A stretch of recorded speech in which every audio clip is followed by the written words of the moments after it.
endowed by our Creator with rights to life, liberty, and the pursuit of happiness, which nobody, no person, no group, no political party, not even our government, can take away from us. Hitler had a dream that his big business should dominate the world. He called his dream the New Order. We've already amended the Constitution dozens of times.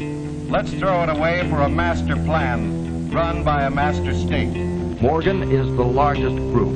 Then there is the strong Kuhn-Loeb group, the Mellon interests, which have Westinghouse, DuPont with General Motors, and then there is Rockefeller, and 3 other groups, making up a grand total of some $82 billion assets in 1945.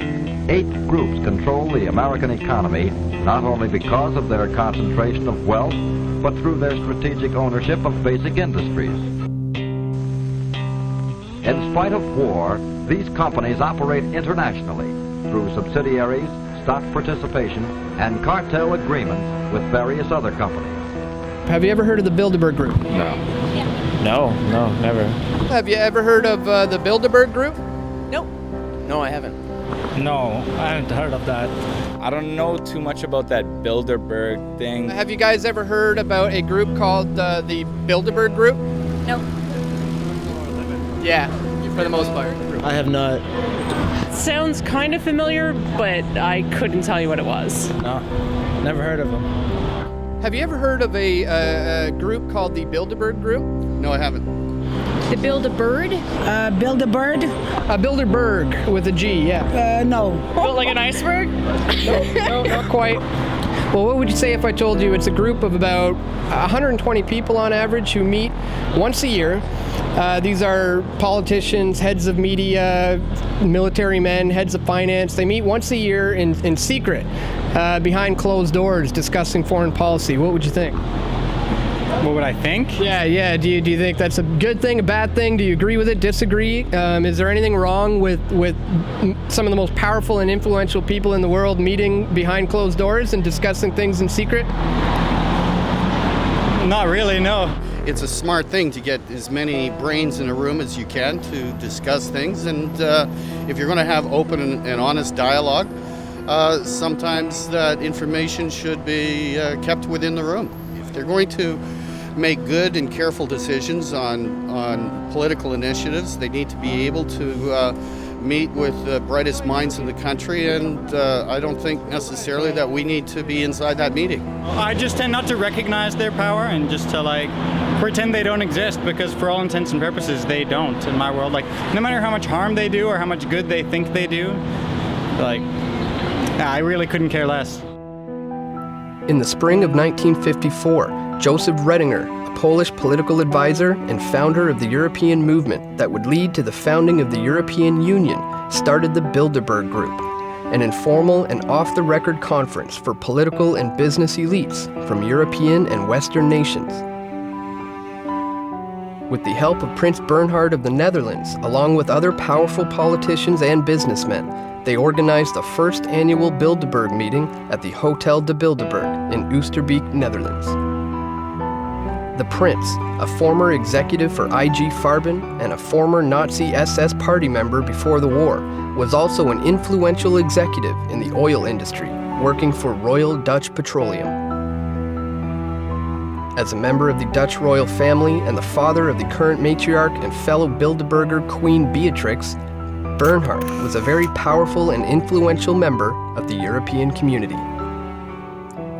The original stated goals of the Bilderberg Group were to bring together the leaders of business, finance, and politicians from Europe and Western nations in a forum that would allow for candid and frank discussions of international issues without the fear of being quoted or recorded. Thus, the meetings are held in secret and are by invitation only. For almost 60 years, the Bilderberg Group has been meeting behind closed doors in luxury hotels around the world to discuss in secret their plan for global control of world events and markets. Over the years, their members have included heads of state, politicians, business executives, media moguls, global financiers, military leaders, intelligence agencies, and many other powerful organizations and individuals whose reach extends to every corner of the world. Some notable members have included the Rothschild banking family, Queen Beatrix of the Netherlands, Prince Philip and Prince Charles of the British royal family, international financier David Rockefeller, and former Secretary of State Henry Kissinger. The members of the Bilderberg Group have such an influence over the media that until recent years, their name and existence has been quietly kept from the general public through a veritable media blackout. With the advent of new social media tools and advances in technology, the independent media has been exposing these annual meetings on an increasing scale. We have reached the turning point. The Bilderberg Group is now finding it almost impossible to stay out of the spotlight and hide their powerful cabal from the public.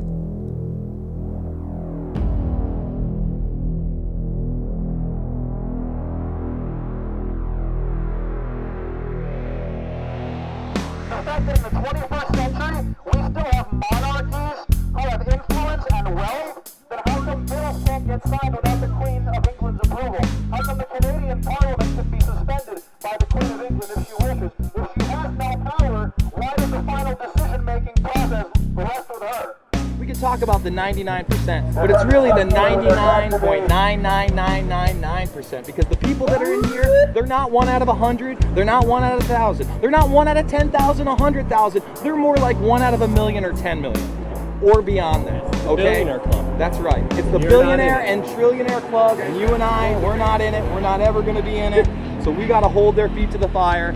We've got to expose what's going on here. We've got to find out who the 2012 attendees are, and we've got to keep our eyes on the headlines in the next coming weeks, months, and even years to see what these associations have done geopolitically, because they'll be in the headlines. When you have someone like Davignon claiming, and not really claiming because he's on the inside, he would know better than you and I, that the Bilderberg Group was instrumental in creating the European Union and the Euro. I would say that's a pretty big deal. And whether that's evil or not, that's a geopolitical move. And that decision was made by this group. What you need to do is look up who are the companies they work for, who else have they worked for, what are their agendas, what are they in the news doing. That will tell you so much about the reach of Bilderberg, about why they invite these people, and about how they put the world together. In the case of Europe, you heard that, quote, Goldman Sachs rules the world, where you've got Peter Sutherland, head of Goldman Sachs International Board of Directors out of Ireland. He's telling them to accept the austerity and the other financial plans.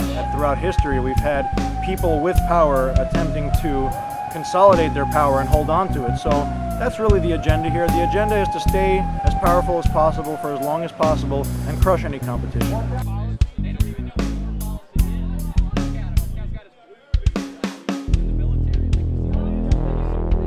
Warning, criminal globalist ahead. FBI! Oh!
Got some backup coming.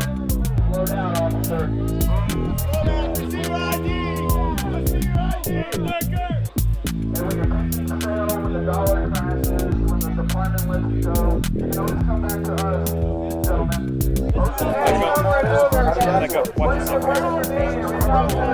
Against globalists that openly say our military is now under UN control in Congress, when real Americans stand up for the sovereignty and future of this country, we are the enemy now, because the real enemy has taken over our government.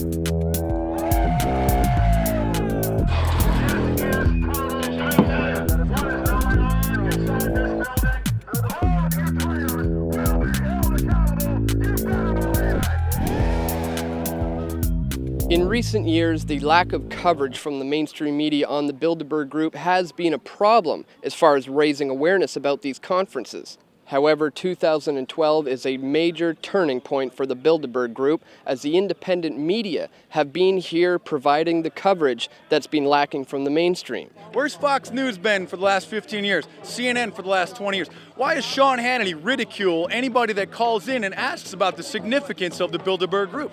Obviously, they're on the payroll. When people say that, quote, they control the media, they're talking about the secret establishment. I'm just here to cover the Bilderberg conference and try to do what the mainstream media is lacking. It's not fair to say that there's no coverage of Bilderberg, because even some of the Bilderberg-owned outlets in the mainstream media have covered it, but it's been so far and few between that I think it's important for us as people, as citizens, and as journalists, as professionals, to come down here ourselves and investigate it. I'm definitely down here just to protest the real 1% that's meeting here at the Westfields Marriott behind closed doors. We're not seeing any major media out here. Where's CNN? Where's the mainstream media? Where's Fox, MSNBC? Any of these stations, they are not here. The mainstream media is owned by these people.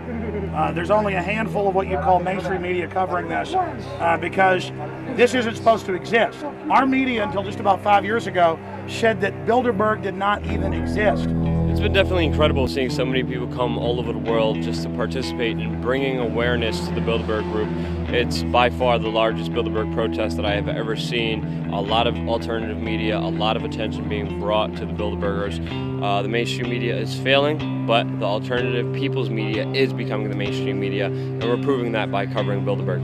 We want to make sure that we can get documentation of the attendees, just to have confirmation of who is in attendance. Once you know, you can absolutely confirm who's in attendance. You can have a better feel for what are some of the things that are going to be discussed. The Bilderberg Group was founded by Nazis after World War II with their European cohorts in the United States to try to bring in a one-world government.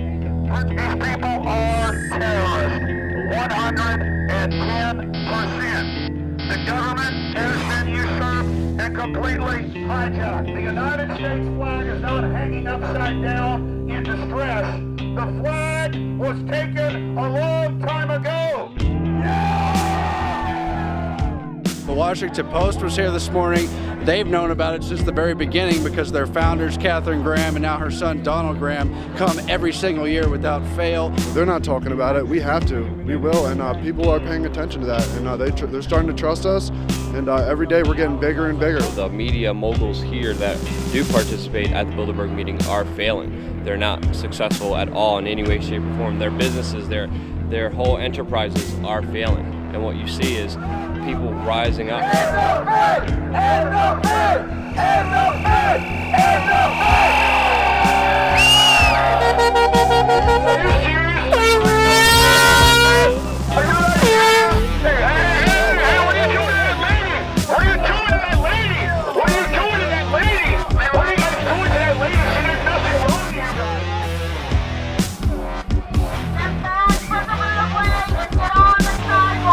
Get off the crate. John, what? What the fuck? Hey, what are you guys doing?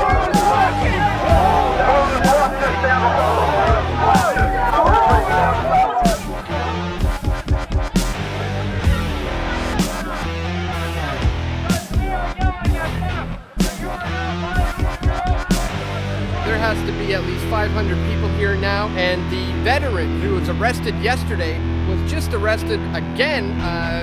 Large people gathering in front of where the Bilderberg members inside the building can actually hear the people outside, and that's where a group of police officers grabbed this guy, same guy from yesterday, and it appears that they are making an example and trying to keep everybody away from the area where the people inside can definitely hear everything that is going on. We're bullhorning in Bilderberg.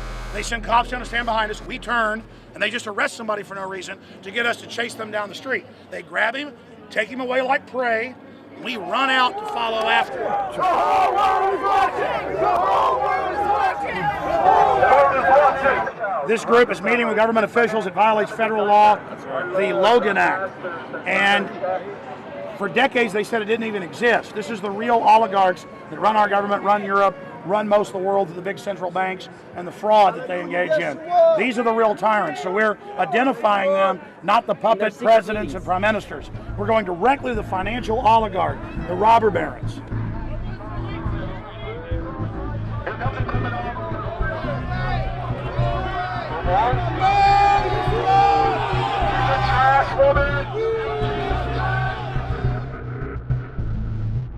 In 2008, it was revealed that the Canadian government, under the leadership of Bilderberg member Stephen Harper, would be buying $25 billion worth of mortgage pools through the Canada Mortgage and Housing Corporation. Shortly after the election in October of 2008, the re-elected Harper Conservatives unilaterally announced the government will purchase up to an additional $50 billion of insured mortgage pools by the end of the fiscal year as a part of its ongoing efforts to maintain the availability of longer-term credit in Canada. This action will increase to $75 billion, the maximum value of securities purchased through Canada Mortgage and Housing Corporation. There was no debate in the Canadian Parliament over whether to hand out $75 billion in taxpayer money to the private chartered banks, nor was it covered by the Bilderberg-controlled mainstream media. The control of the Bilderberg Group extends not only to the media and the control of information, but also to the Canadian banking system itself and our ability to control our own currency.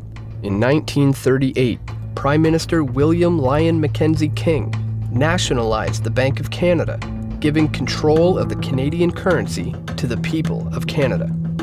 Although the issuance of currency is held solely by the Bank of Canada, the creation of credit through the issuance of loans is still largely controlled by private chartered banks.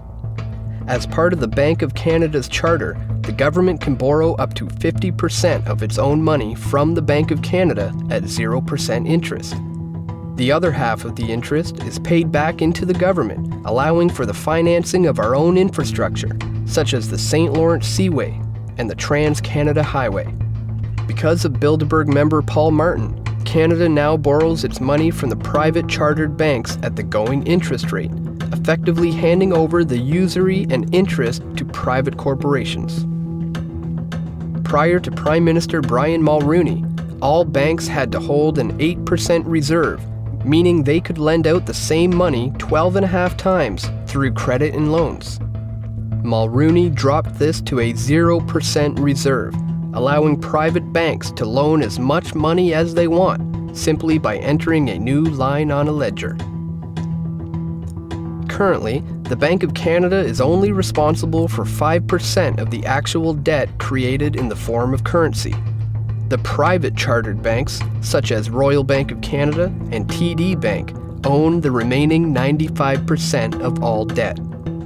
Think of how much control this amounts to when you consider all of the digital payment and loan options used today, such as credit cards, debit cards, internet payments, RFID chips, smartphone purchases, and even biometric identification, which is now used in India for bank withdrawals.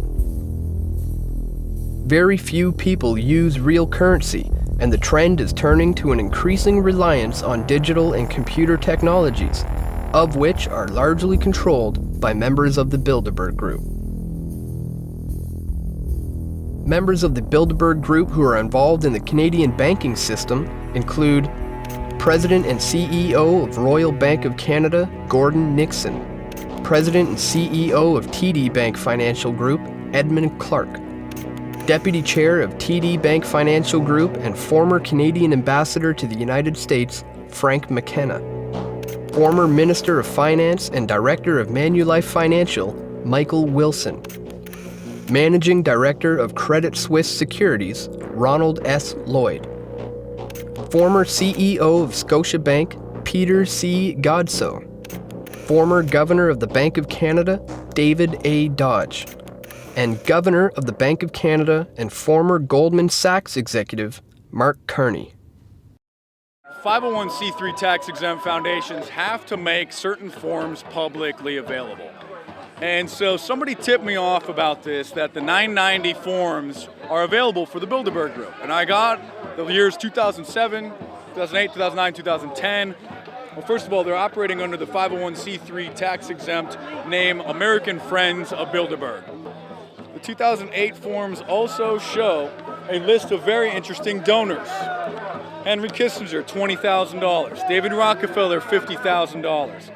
Freeport McMorman Foundation, $10,000. Microsoft, $75,000. Peter Thiel from PayPal, $75,000. Goldman Sachs, $25,000. The Washington Post, $25,000. So of course the Washington Post is going to be reluctant to report on them when they are literally funding them, and I have the proof in my hand.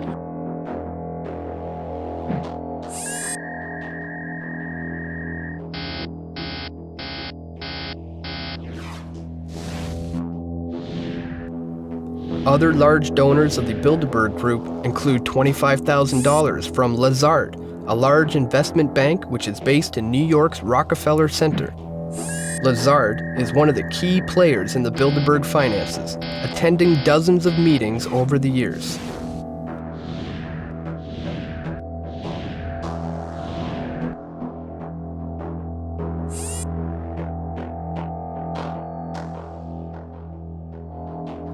Another large donor and regular attendee to Bilderberg is co-founder of Kohlberg, Kravis, Robertson Company, Henry Kravis. KKR is a private equity firm with over $62 billion in assets as of 2011. Kravis donated $50,000 in 2008 to the Bilderberg Group. Billionaire financier David Rockefeller of Chase Manhattan Bank has been a steady donor to the Bilderberg meetings and has been a cornerstone of the group's development, attending nearly every conference since its inception in 1954. Rockefeller is an honorary lifetime chairman of the Bilderberg Group and has been involved in the development of many other powerful globalist think tanks, such as the Trilateral Commission and the Council on Foreign Relations. In 1965, David Rockefeller gave a speech to the International Industrial Conference in San Francisco, where he said, "We have entered upon an era in which interdisciplinary cooperation on a worldwide basis must be the cornerstone of accomplishment. Each of us has the duty to fashion his own contribution to fit the grand design of a global community. For many of us, the marketplace of tomorrow will be no less than this whole planet of Earth. What we do will manifest itself in ways that we cannot foretell, and it will have an unforeseen impact upon individual lives and whole societies. What we are is God's gift to man. What we become is man's gift to God." The Rockefeller-Rothschild merger that just occurred yesterday obviously had some things in the works before then, but for those that don't know, the Rothschilds have bought up 37% of the main financial institute of the Rockefellers. They're going to be talking about swallowing up smaller financial institutions, like they say in the article. Essentially, they see opportunity in crisis, and we've known some smaller banks, a lot of smaller banks have gone down in the last 2 or 3 years. Well, now they're consolidating power. They're going to buy up those smaller banks, and don't be surprised if you see them bail out or take a large stake in some of the bigger banks that have been having problems, such as maybe even Bank of America and JP Morgan. We know about your third world plan to depopulate the third world nation. Memorandum 200 with the National Archives. You want to depopulate. It's on the record, Henry Kissinger. A lot of these globalists, a lot of these Bilderbergers are on the record saying that they want global depopulation, and they're proud of it. War criminal Henry Kissinger has stepped foot in the Westfield Marriott Marriott Hotel in Chantilly, Virginia. We have him on video entering the hotel, and we would like for you gentlemen to go inside the hotel and arrest Kissinger for his war crimes. Former Secretary of State Henry Kissinger has been deeply involved in the Bilderberg Group, attending dozens of their meetings over the years and acting on the Bilderberg Steering Committee. Kissinger faces allegations of war crimes for his involvement in the secret bombing campaign that took place in Cambodia during the Vietnam War in the 1970s. It is alleged that Kissinger willfully engaged in the murder of tens of thousands of civilians in various areas of Cambodia, which led to the destabilization of the country into a civil war, resulting in the rise of the infamous Khmer Rouge. Kissinger is also wanted in several countries for his involvement in supporting the Pinochet regime and the CIA-backed coup that took place in Chile on September 11, 1973. Pinochet, who is now facing a war crimes tribunal, murdered the democratically elected President Salvador Allende and started a military junta, which resulted in the kidnapping, forced displacement, and torture of thousands of men, women, and children in Chile. Henry Kissinger actively supported these actions that were taking place at that time, which constituted crimes against humanity. Kissinger was also involved in a controversial study in 1974 called National Security Study Memorandum 200, in which the basic thesis called for an active campaign for the depopulation of several less developed countries to stem the risk for civil unrest. Are you still giving out orders like Memorandum 200, where you said depopulation should be hell? Sir, just a question. I'm not going to go to hell because Memorandum 200, sir. Memorandum 200. Just asked him a question about Memorandum 200 that he wrote in April 24, 1974. It's an honest question. Okay. Kissinger, Memorandum 200. Depopulation. We're on topic now. We came here, we give you the access. If you want to burn bridges, you can do that. I don't want to burn any bridges. I wasn't disrespectful. I wasn't accusatory. It was a serious question. We're on topic. Okay, I understand that. So what about the depopulation? I mean, Memorandum 200. Why are you afraid to talk about your depopulation plan? Why don't you get lost? Why should I get lost? It's serious. Sick person. Sick person? How am I sick? You're the one committing. I hope it's the beginning of a whole new epoch of greater and greater coverage. At the same time, we're in danger because of their designs on the internet. This could also be the high watermark. It really depends on who stands their ground and what the fight will be. Because, of course, we've just broke last week. People from the European Commission, the Dutch woman Neelie Kroes, wants a mandatory internet ID for Europe. Cybercom was launched only 2 years ago. We saw the Stuxnet virus admittedly engineered from the US and Israeli and other related allies to use against Iran and so forth. On that pretext, they want to take greater and greater control of the web. The United Nations also trying to have a reach over the web. The Bilderberg Group include many prominent members of the internet and computing world, including National Security Agency Director and Chief of the United States Cyber Command, General Keith B. Alexander, co-founder of Facebook, Chris Hughes, founder of PayPal and chief Facebook investor, Peter Thiel, executive chairman of Google, Eric Schmidt, founder of Amazon, Jeff Bezos, co-founder of LinkedIn, Reid Hoffman, vice president, European Commission, commissioner for Digital Agenda, Neelie Kroes, chief research and strategy officer, Microsoft Corporation, Craig J. Mundy, and many others. More and more, we're seeing the iron curtain of media censorship on Bilderberg and the shadow government, shadow elite, pulled back. So we're seeing Bilderberg basically try to pass the baton off to younger people right now, a bunch of tech folks, Google, Facebook, and others, hoping that the police state tech grid can protect their criminal activity.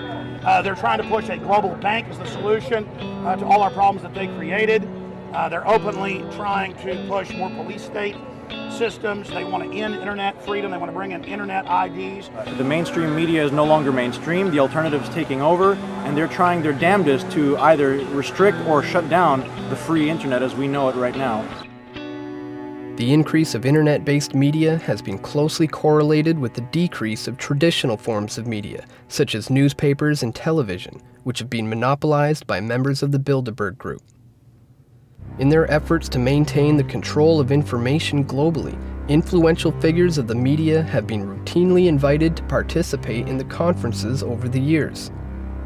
Peter Mansbridge of CBC's The National attended the meeting in 2010 and has maintained their strict rules for secrecy ever since.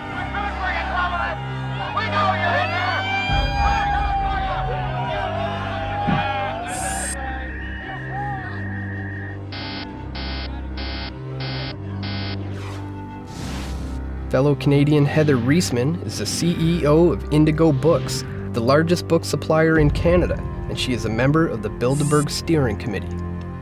In 2005, Reisman founded the Hesag Foundation, which provides grants to former lone soldiers in the Israeli army to pursue post-secondary education. A lone soldier is an individual who is not from Israel, but chooses to fight in the Israeli military.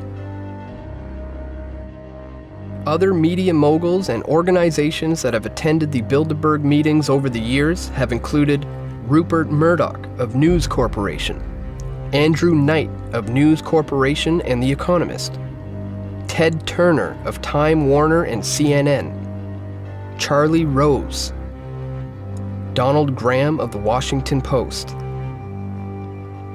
and Canadian media baron and former Bilderberg Steering Committee member Conrad Black of Hollinger International and the Telegraph newspaper.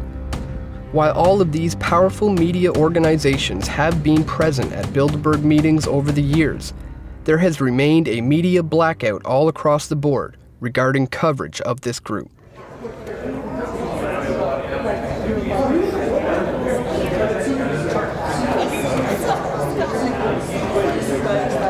Hi.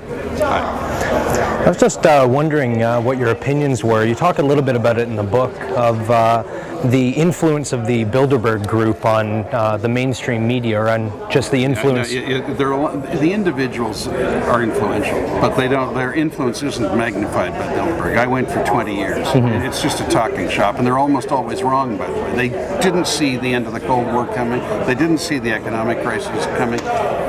They're very interesting meetings. They're very interesting people, but they're not coherent. They aren't a group that meets other than for 3 days a year, and the composition of them changes all the time, except for about 30 of us who are on the steering committee. And how come? Don't buy into these conspiracy theories. It's rubbish. All they do is talk to each other.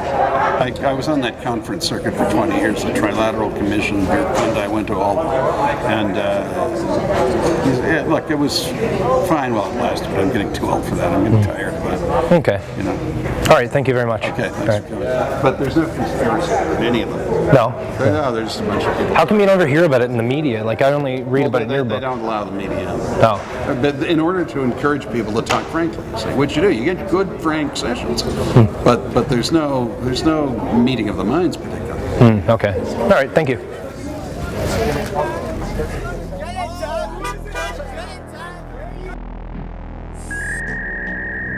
Fellow Hollinger International Board of Directors member Marie-Josée Kravis has made significant inroads since being invited to Bilderberg by Conrad Black in 1989. Marie-Josée is the wife of Bilderberg member Henry Kravis and has been a member of the Bilderberg Steering Committee for over 22 years.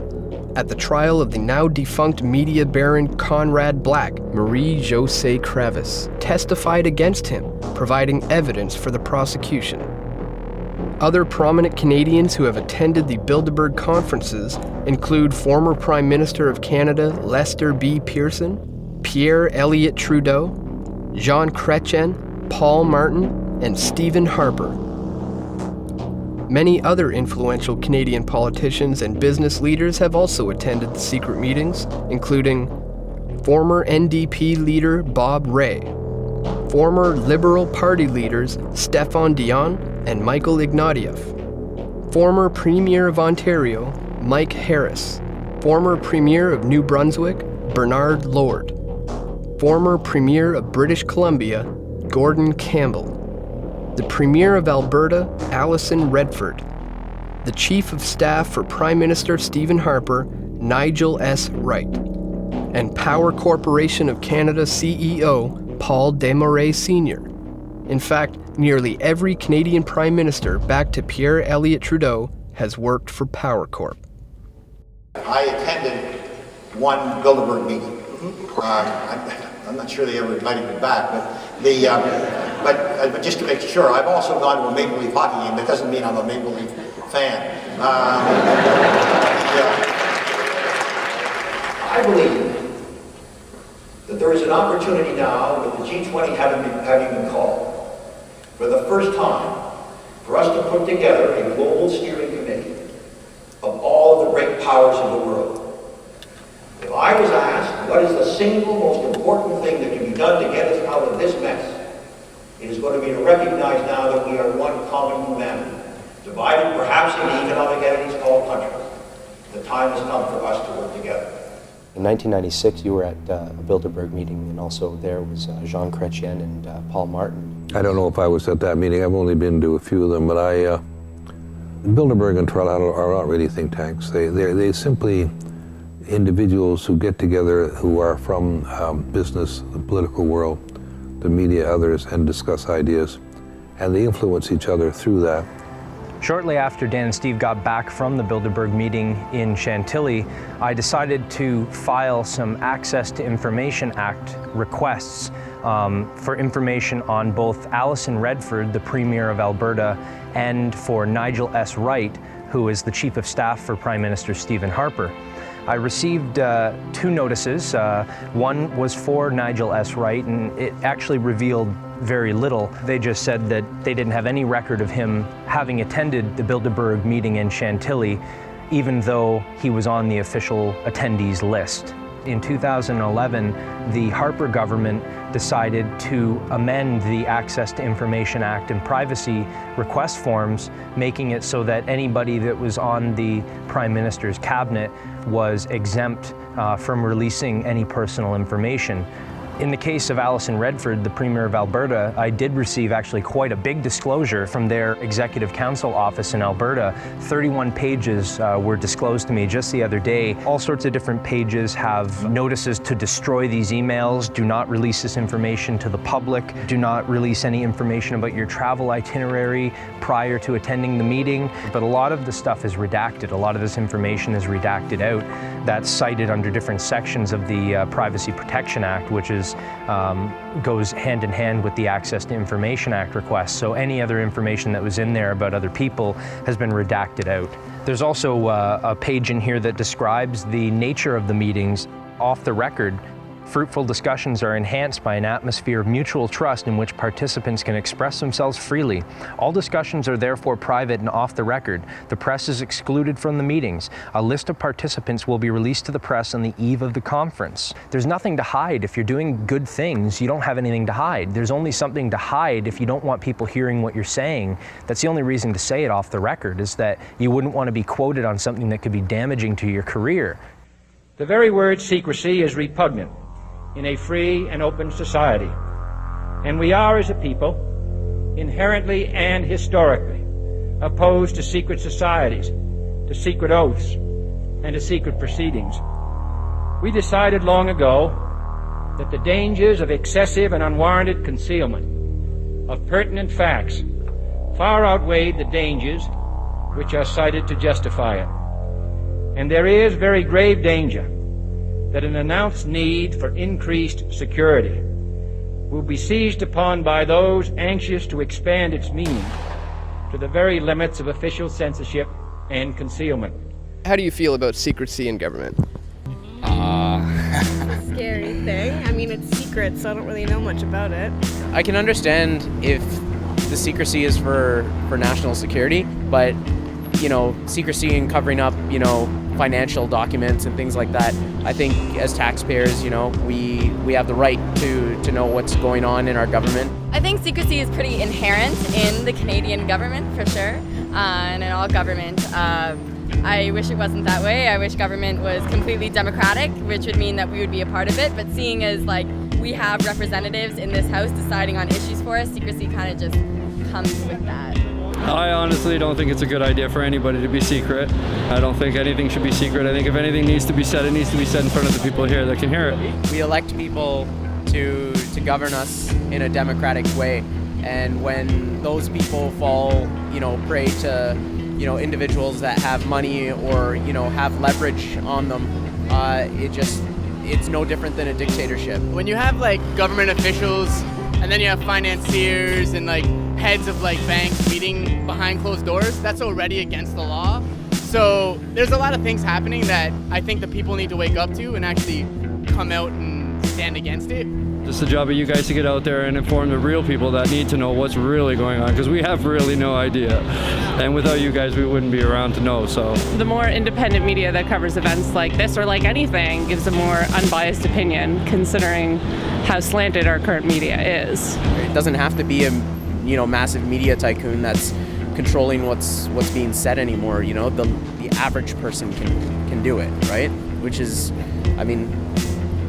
that's an amazing feat. We didn't have that 50 years ago. We didn't have that at all. It's time to get it out there. We should at least know. Technology is a double-edged sword, and with the use of social media and live streaming, the independent media is now shining a bright light on the shadows of the Bilderberg Group. Almost everybody here has a camera. They're all doing live streaming. They're all, interviewing people. There is just everywhere from, really big names with big websites to just people doing their own little thing. And it's crazy. Everybody has a camera this year. We live in the time of intelligence, of technology, of instant information. And more these people are realizing that, and they're going to realize that today with the hundreds of people that are surrounding the Marriott Hotel where Bilderberg 2012 is being held. What do you think about, the independent media's these days ability to use social media and live streaming at these kinds of events? It's amazing, and it shows you how many people that are getting aware and politically aware to this. Everyone's becoming the independent media because of the double-edged sword that is social media. It's also, of course, a spy tool, as everyone knows. They're worried about us. They're worried about you. They're worried about every person out here with a cell phone that's able to broadcast live or put the video online, where in the decades past it would require an entire news crew and an assignment, tens of thousands of dollars worth of equipment. Now we can do it standing out here with a cell phone. So their technology that they're using to bug us, their Orwellian nightmare, Big Brothers, or surveillance systems, we're just turning it against them and showing them that we're watching. What we're seeing here in 2012 represents not just an evolution of social media, of independent media, of the ability of citizen journalists to bring attention to causes and events that the mainstream media will refuse to cover. You had thousands and thousands of people watching live stream video.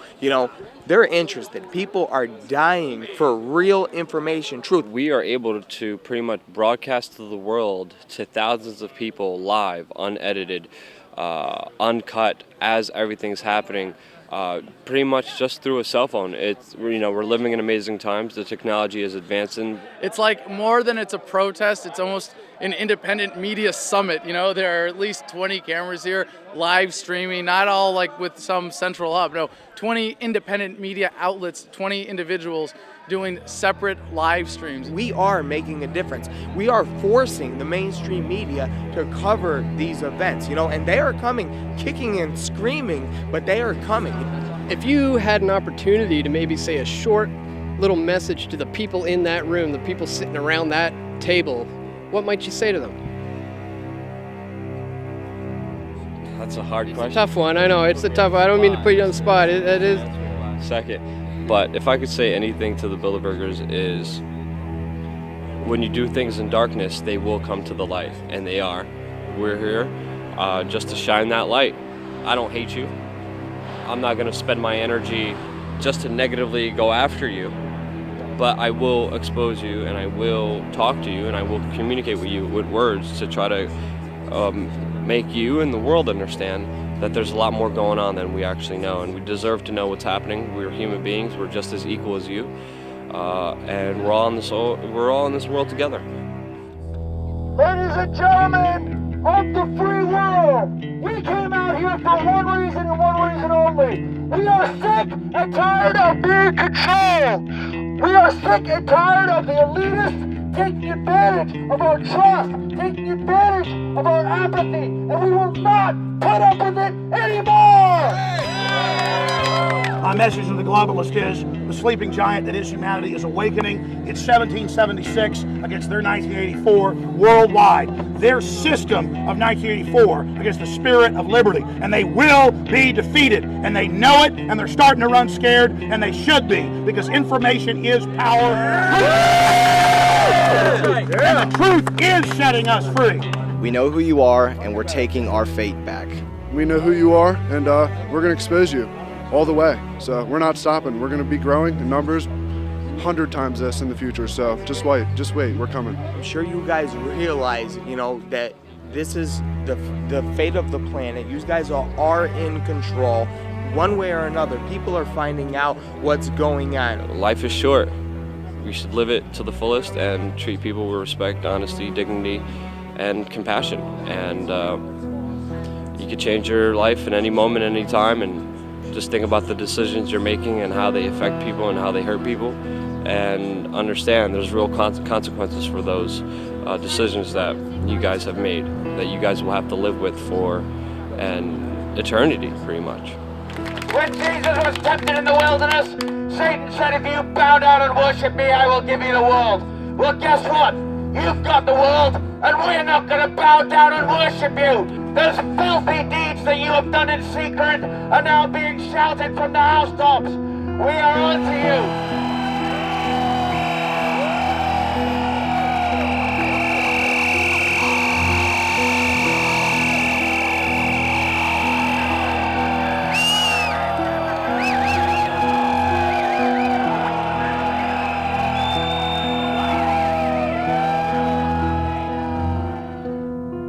The reach of the Bilderberg Group extends to every level of the policy apparatus in both the private and public sectors. Its members over the years have been the most influential and powerful individuals in the world. Whether or not they act in concert with each other or simply influence one another through these meetings is beside the point. The decisions made by each of these individuals have a ripple effect for the rest of the world. For every action, there is an equal but opposite reaction. The creation of this new Orwellian technotronic society has spawned a new generation of warrior, information warriors, whose weapons are the very technologies created to enslave them. As the old forms of media slowly die away, this generation is finding new and exciting ways to spread information, open dialogue, and become the true citizen media. The Bilderberg Group and the individuals that attend are now facing a revolutionary adversary, an informed citizenry armed with the right questions and looking for the true answers.